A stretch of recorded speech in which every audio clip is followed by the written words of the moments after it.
antes de adentrarnos profundamente al tema de las palabras y las ceremonias en el derecho romano, debemos hacer una salvedad. Los romanistas están de acuerdo en que la ley de las 12 tablas es en realidad una codificación de la costumbre. ¿Qué significa esto? Que se escribió lo que los romanos venían haciendo de manera inmemorial con el convencimiento de que era obligatorio. Y como la época del derecho no escrito se pierde en los abismos del tiempo, es muy difícil reconstruir esa costumbre sin recurrir en principio a la ley de las 12 tablas. El problema radica en que los romanistas, en general, no están de acuerdo sobre la veracidad de la reconstrucción de las 12 tablas que han hecho diferentes estudiosos del derecho romano a lo largo de la historia. Los que le niegan veracidad a la reconstrucción de la ley de las 12 tablas alegan de que hay en sus disposiciones normativa que son de diferentes épocas en el desarrollo de Roma. Así conviven criterios de abstracción en los negocios jurídicos con la obligación del padre de matar al hijo que naciere enfermo o con algún tipo de problema físico.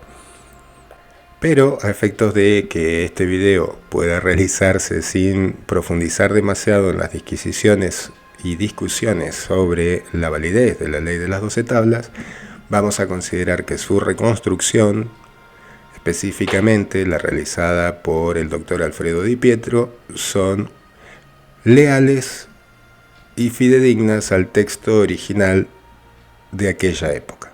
El lenguaje jurídico tiene un resto mágico, un resto de pensamiento mágico, que consiste precisamente en creer que podemos modificar la realidad pronunciando ciertas y determinadas palabras.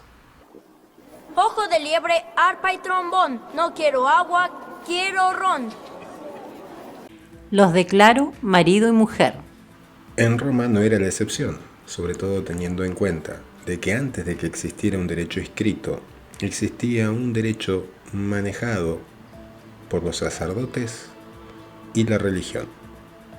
Cuando hablo de sacerdotes en la antigua Roma no me refiero a los sacerdotes de la Iglesia Católica, sino a los colegios sacerdotales de aquella época dedicados a la religión pagana. Así estaban los pontífices, que eran los encargados de guardar e interpretar el derecho, los flamines, que eran los encargados, entre otras cosas, de celebrar los matrimonios a través de la confraerratio, una ceremonia en la cual se establecía el matrimonio o una de las formas del matrimonio cum manu. Y también estaban los augures, que eran los encargados de consultar los auspicios para saber qué es lo que deparaba el futuro, desde el nombramiento de un nuevo rey hasta el día apto para iniciar un juicio. En Roma, como lo hacemos hoy en día, se creía que las palabras en sí tenían poder. Cuando hoy decimos no me tires mala onda, maldición de burro no llega al cielo, la boca se te haga a un lado, estamos diciendo que las palabras que dice la persona a quien dirigimos esas frases están generando una condición energética, espiritual, que sería básicamente dañina. En Roma era tal el miedo a ese tipo de palabras que crearon tipos penales específicos para la maldición, el maldecir, el desear a través de palabras el mal para una persona, un animal o un campo. Curioso. Muy curioso. Delito. Tipo penal, es decir, derecho criminal. Las conductas más reprobadas por una sociedad. Y tenían, para colmo de males, la misma pena que el homicidio o la traición. La muerte. Sabemos que el tipo penal era doloso. No se podía maldecir a alguien de manera negligente o culposa. Es un tipo penal que acompañó a los romanos toda su historia, ya que se reproduce en el Código de Justiniano, disponiendo la crucifixión o el empalamiento como pena para los extranjeros y la decapitación para los ciudadanos romanos.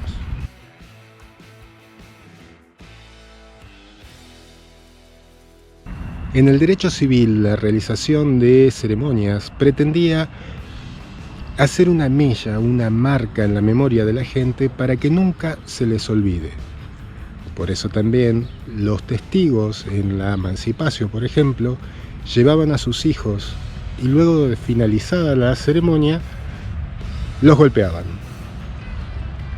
Así, cuando llegado el momento de tener que declarar si el padre había sido o no testigo en esa compraventa, por ejemplo, decían, sí, ese día el viejo nos dio una, cuando la ley no estaba escrita, tampoco lo estaban los contratos.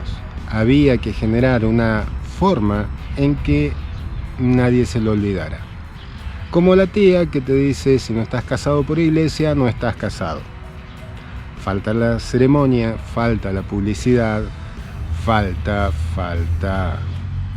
la parafernalia. Los que han estudiado derecho romano sabrán o habrán oído hablar de la emancipatio, una ceremonia a través de la cual en la ciudad-estado de Roma se realizaban los negocios jurídicos más importantes. Las cosas mancipi, dentro de la clasificación de las cosas en el derecho romano, eran las más importantes para la realización de su actividad económica, principalmente la agrícola ganadera. Por tanto, los inmuebles, los muebles de labranza, el ganado, los esclavos, y solo a modo ejemplificativo, eran transmitidas su propiedad a través de esta ceremonia. Cuando pensamos en la emancipación, normalmente nos imaginamos al libripens, al emancipante, al familiaemptor y a lo sumo los 5 testigos requeridos para la validez de dicha ceremonia. Pero si usamos un poco la imaginación, sabremos que en esa ceremonia habría al menos una pequeña multitud. Tanto el emancipante como el familiaemptor, que actuaba como comprador del patrimonio del emancipante, llevarían a sus propias familias a efectos de que tuvieran conocimiento del negocio jurídico realizado, a efectos de cualquier reclamo que pudiera ocurrir más adelante, incluso después de la muerte de alguno de los dos. Asimismo, los testigos llevarían a sus propias familias para preservar el recuerdo de aquel acto a través del tiempo. Y como estamos hablando de una ciudad pequeña, de una época en que el derecho no estaba escrito, y donde probablemente se conocerían todos o una gran parte de los habitantes de Roma, que en aquel momento no superaba los 5.000 habitantes, se enterarían de que se iba a realizar un determinado acto jurídico y ya sea por curiosidad o por morbo, se acercarían al Monte Palatino para ver quién era el que estaba haciendo su testamento, por ejemplo, a quién nombraba heredero y a quién desheredaba, o de cuánto era el valor de la deuda que asumía el nexi en el nexum. El nexum era un protocontrato en el cual el nexi ofrecía como garantía del pago de la deuda su propio cuerpo. Por tanto, el acreedor, si no conseguía cobrar su crédito, podía venderlo como esclavo tras tiberi, luego de pasearlo un cierto número de días por la plaza y el mercado para que alguien pudiera pagar esa deuda y liberarlo. El escuchar decir al nexi, si no pago, haz conmigo lo que quieras, ha generado seguramente morbo en la población de Roma que tuvo conocimiento de aquel acto jurídico, más teniendo en cuenta que es muy probable que conocieran a ambos contratantes. Como ocurre aún hoy, cuando alguien se entera de que se va a casar una determinada persona, y aunque no haya sido invitado, se acerca a la iglesia o al registro civil para ver si es verdad.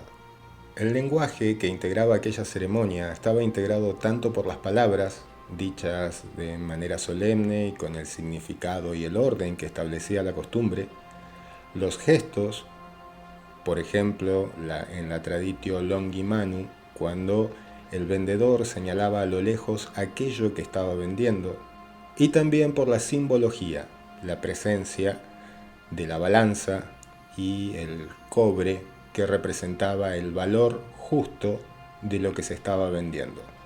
Palabras, gestos, símbolos.